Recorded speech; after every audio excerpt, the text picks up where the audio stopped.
আপনি যদি দোয়ার মধ্যে বলেন ইয়া রহমান, সবাই বলেন ইয়া রহমান, ইয়া রহিম, ইয়া হাইয়্যু, ইয়া কাইয়্যুম, আল্লাহর চমৎকার নামগুলো ধরে ধরে যদি আল্লাহর কাছে ফরিয়াদ করেন, আল্লাহর নামগুলো ডাকেন, আপনার দোয়া মুহূর্তেই কবুল করবে কে?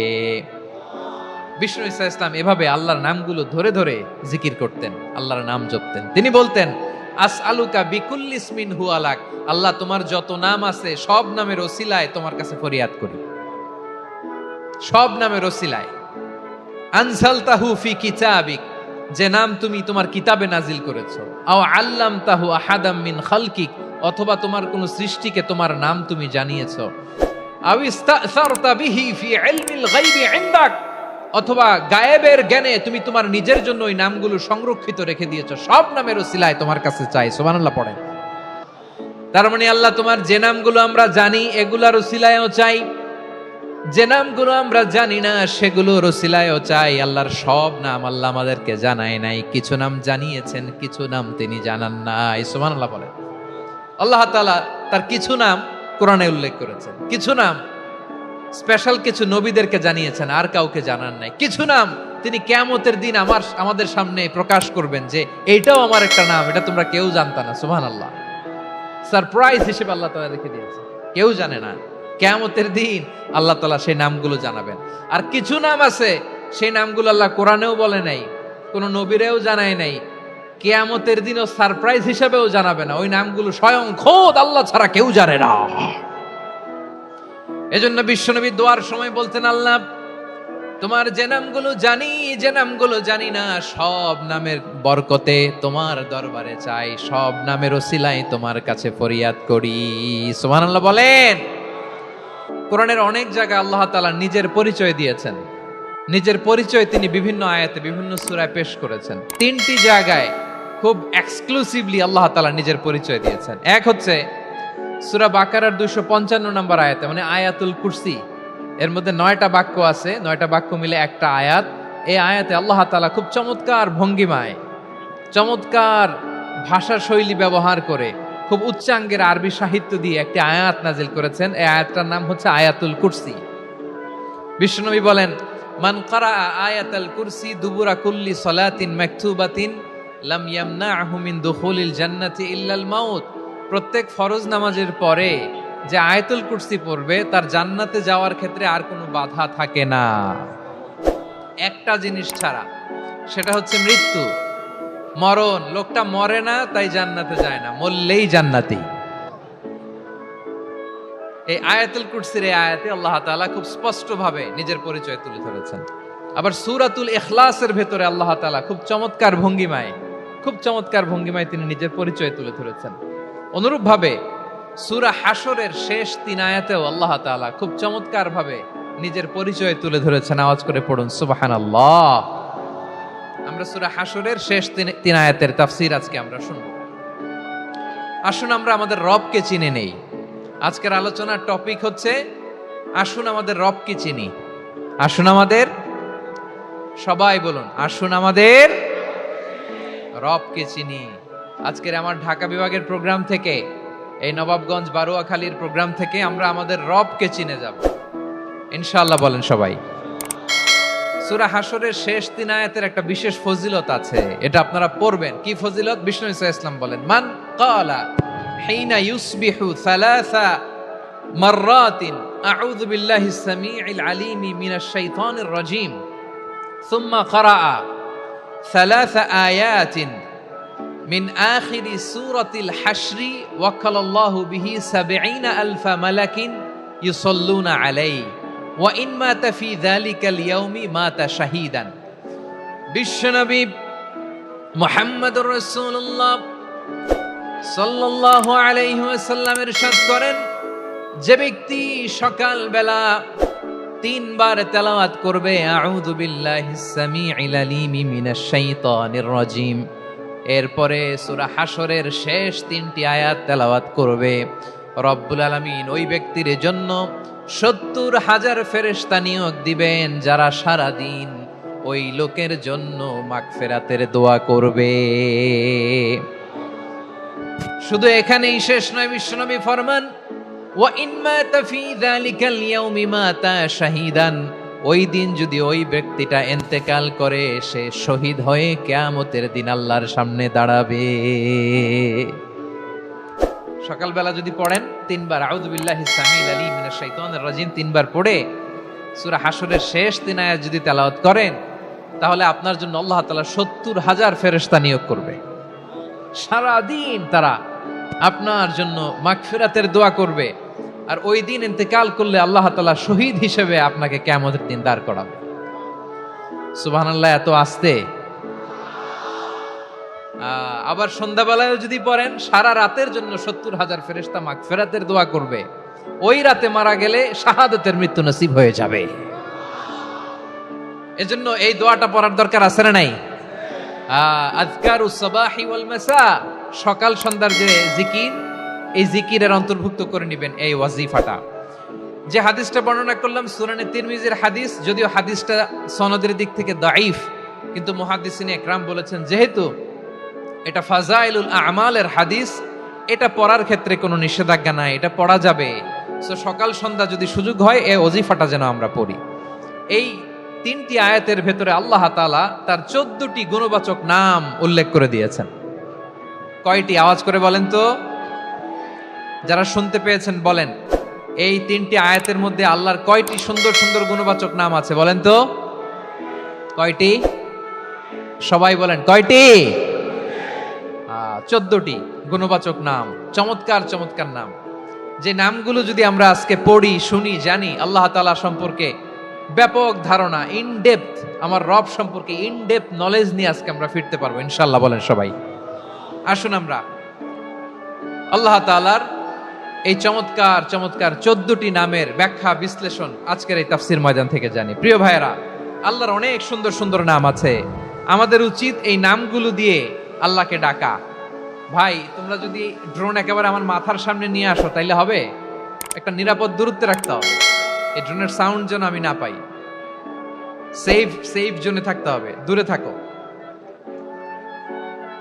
সম্মানিত ভাইয়েরা, আল্লাহ তাআলার চমৎকার চমৎকার অনেক নাম আছে যেগুলো আল্লাহ তাআলা কোরআনে উল্লেখ করেছেন। আল্লাহর আসল নাম হচ্ছে আল্লাহ। আসল নাম কি? সবাই বলুন, আসল নাম কি? আল্লাহ তাআলার আসল নাম হচ্ছে আল্লাহ। আওয়াজ করে আল্লাহর একটা ডাক দেন, বলেন আল্লাহ। মন থেকে, হৃদয়ের গহীন থেকে, হৃদয় নিংড়ানো মনের সবটুকুন ভালোবাসাকে উজাড় করে দিয়ে আল্লাহর নামটা জপেন তো, পড়েন তো আল্লাহ। কেমন লাগে? ভালো লাগে?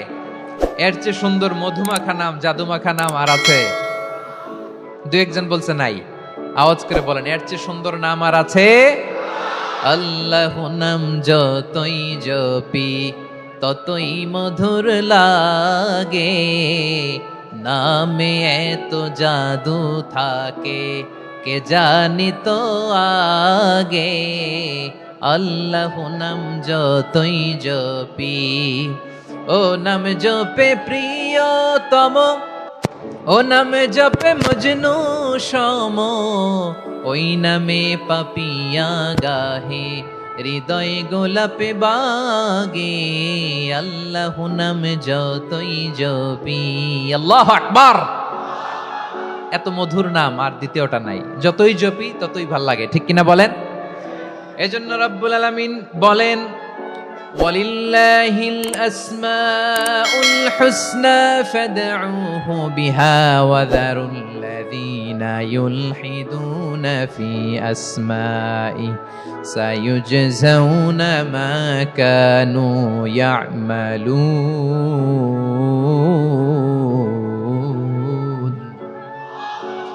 আল্লাহ বললেন, আমার অনেক সুন্দর সুন্দর নাম আছে, অনেকগুলো গুণবাচক সুন্দরতম নাম আছে। তোমরা এই নামগুলো ধরে আমি আল্লাহরে ডাকো, আর যারা আমি আল্লাহর নামের বিকৃতি ঘটায় তাদেরকে তোমরা বর্জন করো। আর তারা দুনিয়াতে যা করেছে আখিরাতের ফল তারা ঠিকই পাবে। সুবহানাল্লাহ বলেন। আল্লাহর অনেক সুন্দর সুন্দর নাম আছে, এগুলো ধরে ডাকতে বলা হয়েছে। আর যারা আল্লাহর নামের বিকৃতি করে তাদেরকে বর্জন করতে বলা হয়েছে। আপনি আল্লাহর নামের জিকির যখন করবেন, আপনি আমার আল্লাহর নামের বিকৃতি করতে পারবেন? বারোয়াখালীর ভাইয়েরা বুঝে থাকলে আওয়াজ দেন, আল্লাহর নামের বিকৃতি করা যাবে? আপনি যখন জিকির করবেন স্পষ্ট শব্দে আল্লাহর নামটা বোঝা যেতে হবে। সুবহানাল্লাহ, ওয়ালহামদুলিল্লাহ, লা ইলাহা ইল্লাল্লাহ, আল্লাহু আকবার একসাথে মিলিয়ে করেন, অথবা আলাদা আলাদা করেন, অথবা শুধু আল্লাহ আল্লাহ এই নামের জিকিরও যদি করেন স্পষ্ট বোঝা যাইতে হবে। আল্লাহর নামের বিকৃতি করা যাবে, কিন্তু আল্লাহর নামের বিকৃতি করে জিকির এ দেশে আছে না নাই? আছে। দেখবেন জিকিরের মধ্যে হুই হুই হুই হুই হুই এরকম করতেছে, আছে না নাই? সবাই মিলে লাফাচ্ছে, দফাচ্ছে, মাথা ঝুলাচ্ছে, আর কি কি যেন বলে, ওইটার মধ্যে আমি আল্লাহর নাম খুঁজে পাই না, এরকম আছে না নাই? হ্যাঁ, হই হই করে কিম্ভূত কিমাকার অদ্ভুত আওয়াজ করে তারা জিকির করে, সেখানে আল্লাহর নাম নাই। এই জিকির আল্লাহর কাছে গ্রহণযোগ্য হবে? আল্লাহ বলেন ওয়াযারুল্লাযীনা ইউলহিদুনা ফি আসমাইহি, খবরদার আমার নামের যারা বিকৃতি ঘটায় তাদেরকে তোমরা বর্জন করো। এজন্য জিকির যখন করব সুস্পষ্টভাবে আল্লাহ তাআলার নাম সেখানে থাকতে হবে, ঠিক কিনা বলেন? আবার আল্লাহ বলেন যেমন মনে চায় তেমন জিকির তোমরা করো না। ফাযকুরুল্লাহা কামা আল্লামাকুম মা লাম তাকুনু তা'লামুন, তোমরা জানতে না, আল্লাহ তোমাদের জানিয়েছেন কেমন করে আল্লাহর নামের জিকির করতে হয়, যেমন আল্লাহ শিখিয়েছেন তেমন করে আল্লাহরে ডাকো, ঠিক কিনা বলেন? আল্লাহ তাআলা যেমন শিখিয়েছেন তেমন ভাবে আল্লাহ তাআলাকে ডাকতে হবে, ঠিক ওই পদ্ধতিতে আল্লাহ তাআলার নাম যুক্ত হবে। কোন পদ্ধতিতে সেটাও আল্লাহ বলে দিচ্ছেন। আল্লাহ তাআলা বললেন ওয়াজকুর রাব্বাকা ফি নাফসিকা তাদাররুআন ওয়া খীফাতান ওয়া দুনাল জাহরি মিনাল কওলি বিল গুদুই ওয়াল আসাল ওয়া লা তাকুম মিনাল গাফিলিন, খবরদার আল্লাহর নামের জিকির করো, আল্লাহকে ডাকো। ফি নাফসিকা মনে মনে, তাদাররুআন সবিনয়ে, খাইফাতান ভীত বিহবল চিত্তে, দুনাল জাহারি মিনাল কওল অনুচ্চ স্বরে অনুচ্চ আওয়াজে। এভাবে আল্লাহর ডাকলে সেই ডাকা কবুল করে নিবে কে? তাহলে আল্লাহকে জপতে হবে মনে মনে, সবিনয়ে, ভীত বিহবল চিত্তে, অনুচ্চ স্বরে, এভাবে জিকির করতে হবে। বিশ্ব ইসলাম এবং বিশ্বনবীর সাহাবারা ঠিক এই পদ্ধতিতে আল্লাহ তাআলাকে ডাকতেন। তাহলে এই যে আল্লাহ তাআলার সুন্দর সুন্দর নামগুলো আছে, এগুলো ধরে আমরা আল্লাহ তাআলার জিকির করব, তার প্রশংসা করব, তার পবিত্রতা বর্ণনা করব, তাহলে খুশি হবেন কে? বিষ্ণু ঈসা ইসলাম বলেন আশ-শাইতানু জাসিম আলা কলবি ইবনে আদম, শয়তান বনি আদমের কলবের মধ্যে এরকম খামচি মেরে বসে থাকে। খামচি বোঝেন তো? শয়তান বনি আদমের হৃদয়ে কলবে খামচি মেরে বসে থাকে। ফাইদা যাকারাল্লাহ খানাসা, যখন মানুষ আল্লাহর জিকির করে শয়তান দৌড়ে পালায়। ওয়াইদা গাফালা ওয়াসওয়াসা, আর মানুষ যখন অমনোযোগী হয়, গাফিল হয়, শয়তান আবার টেম্পটেশন দেয়, আবার ধোঁকা দেয়, আবার ওয়াসওয়াসা দেয়। এজন্য বিশ্বনবী বলতেন লা ইয়াজালু লিসানুকা রাতবান মিন যিকরিল্লাহ, সব সময় প্রতি মুহূর্তে সর্বক্ষণে তোমার জিহ্বাটা আল্লাহর জিকির দিয়ে ভিজা রাখবা, আল্লাহর জিকির দিয়ে সিক্ত রাখবা, তাহলে কবুল করবে কে? সবাই পড়েন সুবহানাল্লাহ, আলহামদুলিল্লাহ, লা ইলাহা,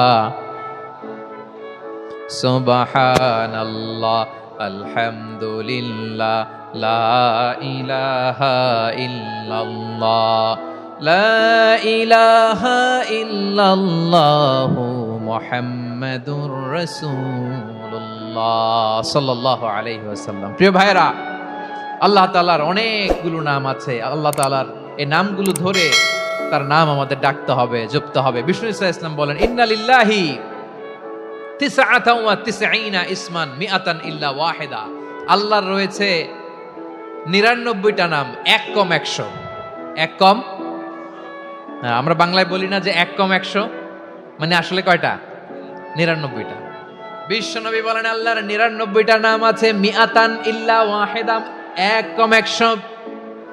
মান আহসাহা দাখালাল জান্নাহ, যে ব্যক্তি 99 নাম মুখস্থ করে তার সিনার ভেতরে রাখবে, আল্লাহ তাআলা তাকে জান্নাত দিয়ে ধন্য করে দেবে। এবার বলেন আল্লাহর নামগুলো জানার দরকার আছে না নাই? এই নামগুলো আমরা জপবো, মুখস্থ করব। এই নামগুলো আগে আয়ত্ত করতে হবে, এই নামের যে অর্থ সেটা অনুধাবন করতে হবে, এই নামের যে দাবি সেটা মানতে হবে। সিবগাতাল্লাহ ওয়া মান আহসানু মিনাল্লাহি সিবগা ওয়া নাহনু লাহু আবিদুন। আল্লাহর রঙে রঙিন হইতে হবে। আমার আল্লাহ দয়ালু, আমরাও দয়ালু হতে হবে। আমার আল্লাহ সহনশীল, আমরাও সহনশীলতার চর্চা করতে হবে। আমার আল্লাহ মেহেরবান, আমরাও মেহেরবান হতে হবে। বিষ্ণু ঈসা ইসলাম আল্লাহর এই চমৎকার সুন্দরতম নামগুলো ধরে ধরে আল্লাহর কাছে চাইতেন। আসুন আমরা শুরু করে দিই। আল্লাহ তাআলা বলছেন, হুয়াল্লাহুল্লাযী লা ইলাহা ইল্লা হুয়া আলিমুল গায়বি ওয়াশ শাহাদাতি হুয়ার রহমানুর রহিম। আল্লাহ বলেন হুয়াল্লাহ, তিনি হলেন আল্লাহ। আল্লাযী লা ইলাহা ইল্লা হু, তিনি ছাড়া কোনো ইলাহ নাই। আছে নাকি? বারোয়াখালীবাসী আওয়াজ করে বলেন তো দেখি, আমাদের ইলাহ কয়জন? আরো জোরে বলেন। একজন হইলে ভালো না বেশি হইলে ভালো? ওয়া ইলাহুকুম ইলাহু ওয়াহিদুন লা ইলাহা ইল্লা হুয়ার রহমানুর রহিম। আল্লাহ বলেন তোমাদের ইলাহ হলো একজন, তিনি ছাড়া কোনো ইলাহ নেই, তিনি দয়াময়, তিনি মেহেরবান। ইলাহ যদি একজন না হয়ে দুইজন হতো, ঝামেলা আছে না নাই? লাউ কানা ফীহিমা আলিহাতুন ইল্লাল্লাহু লাফাসাদাতা। আকাশ এবং জমিনের মধ্যে ইলাহ একজন না হয়ে যদি মাত্র দুইজন হতো, আকাশ জমিন ভেঙে খান খান হয়ে যেত। ঠিক কিনা বলেন? দুইজন ইলাহ হইলে খান খান হয়ে যেত। আমাদের রব একজন হইলে ভালো না বেশি হইলে ভালো?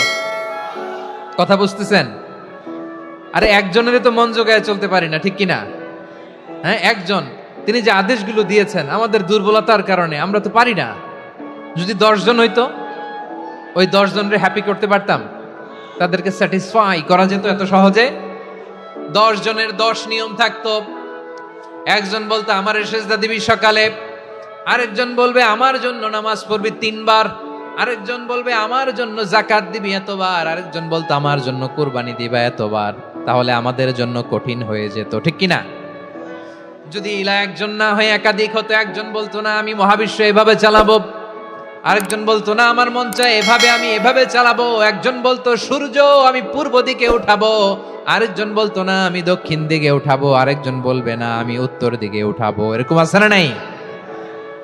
ঝামেলা লেগে যেত। এজন্য বেশি রব হইলে আমাদের জন্য ঝামেলা, খোদা বেশি হইলে আমাদের লস। একজন হওয়াতে আমরা বেঁচে গেছি।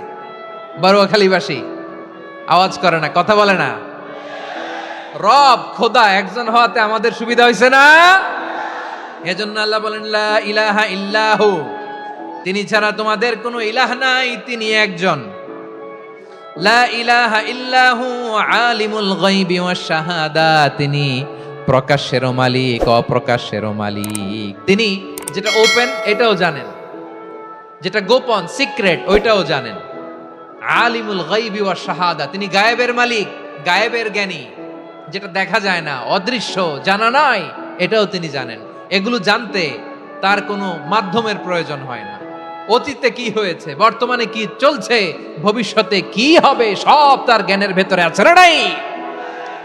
এজন্য আল্লাহ বললেন আলিমুল গায়বি ওয়াশ শাহাদা, তিনি গায়েবের জ্ঞান রাখেন, তিনি দৃশ্য জগতের জ্ঞান রাখেন, তিনি প্রকাশ্য জগতের জ্ঞান রাখেন, তিনি গোপন জগতের জ্ঞান রাখেন। তার কাছে কোনো কিছু গোপন নাই, ঠিক কিনা বলেন?